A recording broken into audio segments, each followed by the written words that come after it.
The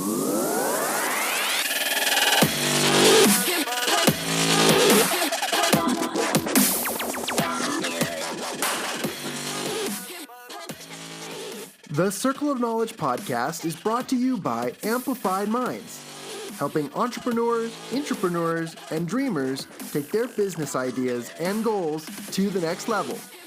This podcast features best-selling industry resources and the professional panel discussions by the core team at Amplified Minds. Now, here are their discussions. Hey everyone, this is Matt Fritzsche with The Circle of Knowledge. We're glad to have you. Joining me is Jon Kovach Jr. and Brian Hubbard. Today I'm going to be your host, and because I'm going to be your host, I'm going to give you a quick fact about me. I'm secretly in love with a couple 90s girl bands. One of them, I love Evanescence, and I love the Cranberries. Wow, that dates us. Oh, that's awesome. If you guys don't know those bands, you should check them out because it's what we grew up with, and I secretly knew that Matt was going to say that. At least one of them. Didn't know about the Cranberries one. Nice. Cranberry song just entered my head. we just made some money for sharing those, so please go check There you them go. out. Just kidding. So guys, today Brian is going to be contributing to our Circle of Knowledge by sharing something he came across reading the book Blue Fishing by Steve Sims.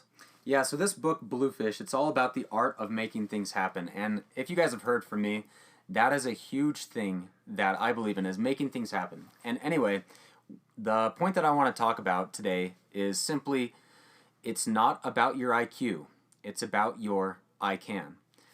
So once again, it's not about your IQ, it's about your ICan. I think that's a very big thing that we talk about a lot in our office is about knowledge, is about your IQ, is about your ICan. And I was going to even come out with the same, but I think it's probably going to come out here at some point within this podcast. But, you know, what does that mean to you guys? What in the world does it mean about, it's not about your IQ, it's about your ICan? I would dare say that we run into too many people who think that it takes a perfect amount of knowledge in order to accomplish something, especially when it comes to success.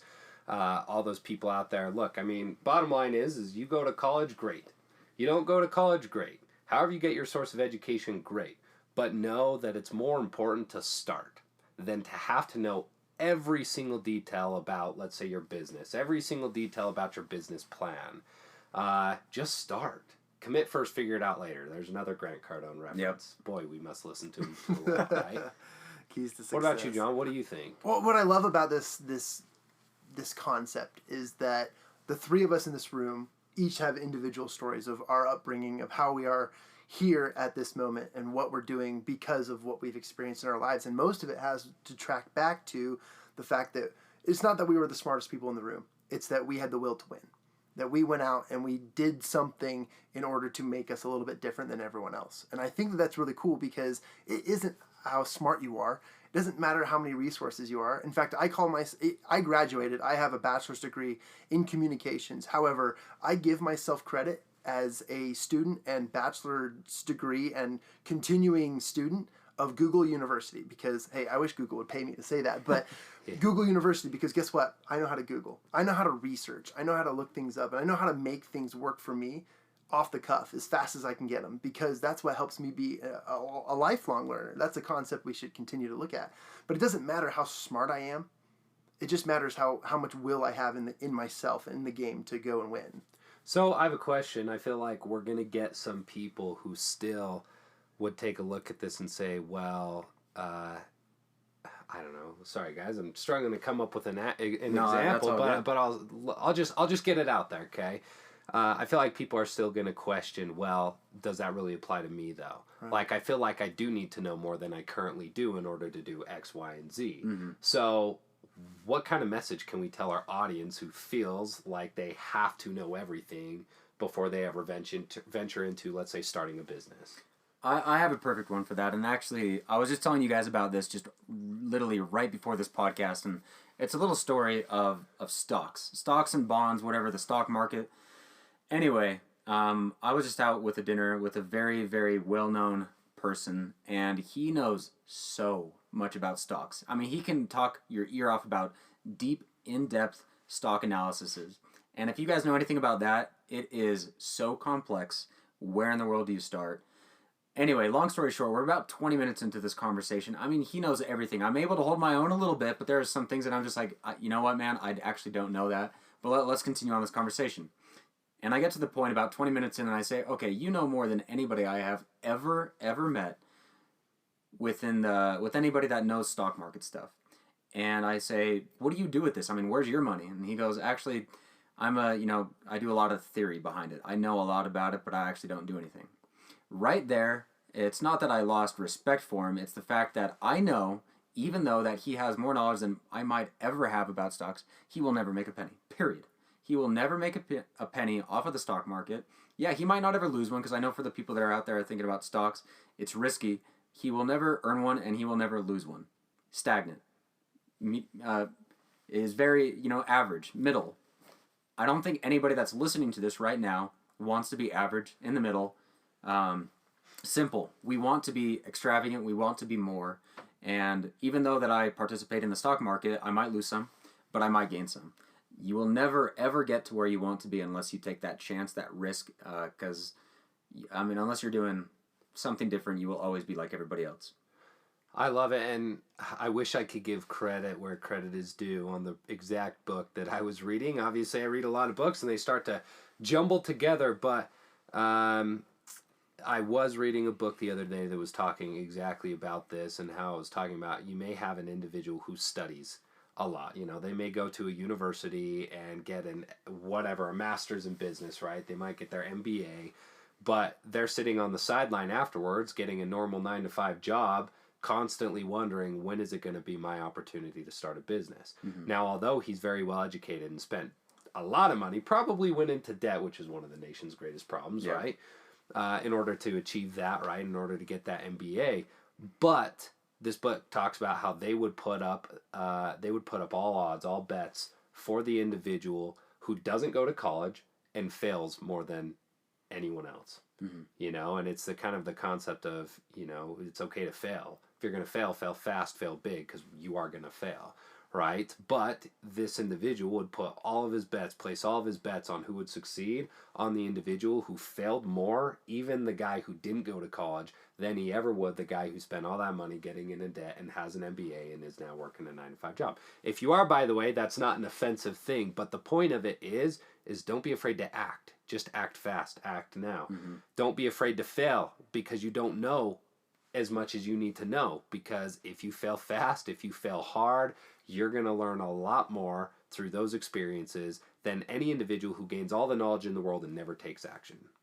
I would dare to also say that as you act, as you take on that challenge of action, you develop an IQ of action. You develop some sort of level of expertise in the failure category, and then what I need to do to fix things. So if you've failed multiple times in your life, you hopefully have learned from that and have moved on beyond that. And I think that's just one of the key messages for our audience, to build your IQ and your resume of failures so that you can quickly get to your successes and your achievements.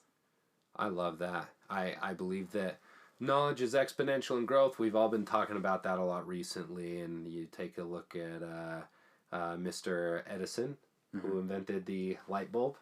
Is my history correct here, guys? Yeah, we got that correct. We're good. We'll fact check it. We'll Google it. But was it not Mr. Edison who said, I didn't find 2,000 ways? I'm sorry. 1,000, yeah. 10,000. Okay, 10, maybe ways. You sounds like you know, so you say it. It was, I didn't find 10,000 ways to make a light bulb. I found 10,000 ways not to make a light bulb. No. That might not be it. You guys might have to fact check me on that one. Are we all fact checking over here? But the point being is he put in so much effort to generate one light bulb, right? But mm-hmm. since that light bulb, look at how far that even just the light bulb has come. Okay, but it took somebody taking that much massive amount of actions to develop one thing, mm-hmm. which now has turned into so much more. Right? And the idea behind where I'm coming from, I guess, is that knowledge is exponential in growth. It may take you a lot of tries to succeed, especially if you didn't have the previous knowledge, right? But what you know from there on after is so much greater than anyone else can imagine, because you've gone out, you've taken the action, and you've learned firsthand, not just from what a teacher is going to tell you, right? Yeah. So actually one thing that I want to touch on real quick is for the people that are listening, I want you to think about the people that you look up to right now, that you admire. I can guarantee you, I know that the people that you think have a lot of knowledge, you might look up to them a little bit. But for the people that you want to be like, the people that you admire the most, they have done something and they have gotten somewhere that you want to be. You do not get somewhere without doing something. It's impossible. Just by knowing, you can't get anywhere. You have to act upon it. That's the whole saying that a lot of people use is knowledge is power. We would argue that it's not power.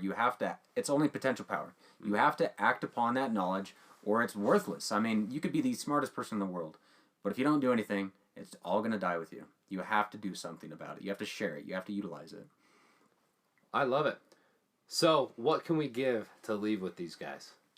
I would ask and challenge our listeners to think of that one thing that they're going to do this next week, over the course of the next couple of weeks, and what exactly is that one thing that you're going to do to act on. And take Brian's advice. Look at someone you look up to and focus on one thing at a time. I would agree. I would definitely agree, and I would maybe add one more little aspect to that. Do the one thing that you've been holding back on. Mm-hmm. Do the one thing that you've been holding back on that you feel like you're not quite qualified for. Get out and just do it. What do you think? Is that okay? Is that an okay addition? I love that because it's challenging what you're comfortable with, adding something you're scared of, and doing something that you've never done before. Awesome. And that's the point of it. And that's actually the point of the book that we're talking about right now. It's the art of making things happen. Not talking about them, not thinking about them, making it happen. That's what this book's all about. I love it. Okay, guys, Brian is actually going to sing us a song to close.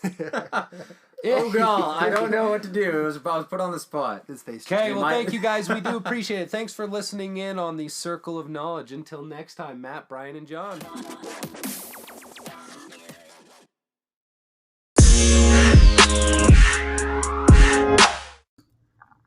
Hey, this is John with Amplified Minds. Thank you so much for listening to the Circle of Knowledge podcast.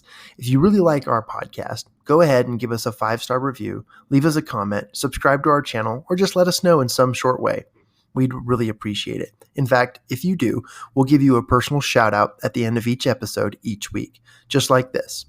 I'd like to personally thank JGD08 for the 5-star review and beautiful comment on Apple Podcast. Thank you so much. I'd also like to thank Argent Million and Runima Kumari Panda for their comments and as well as their applause on Anchor and other platforms. Again, if you'd like to learn more about our company, Amplified Minds, go to amplifiedminds.com. Or to learn more about Circle of Knowledge, go to amplifiedminds.com/Circle of Knowledge. Thank you.